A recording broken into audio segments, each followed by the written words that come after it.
मित्रांनो, कालच्या सेशनमध्ये आपण बघितलं की ईश्वर आपल्याला जीवन देतो आणि आपल्याला बुद्धी देतो आणि आपल्यामध्ये सर्व प्रकारची शक्यता देतो, बरोबर?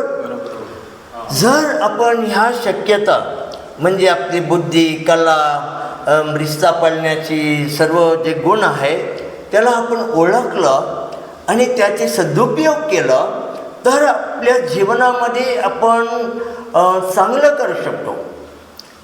जसे की आपण पैसे बनवू शकतो, शिकवू शकतो, चांगलं नातं जोडू शकतो, क्वालिटी लाईफ करू शकतो, सर्वांबरोबर सुखीने राहू शकतो, है की नाही? आणि हे करण्यासाठी आपल्याला मी कोण आहे हे ओळखलं अत्यंत आवश्यक आहे. म्हणजे मी कोण आहे, माझ्यामध्ये कोणत्या शक्यता आहे, जर आपण ओळखलं आणि त्यावर काम केलं तर आपण सक्षम होणार.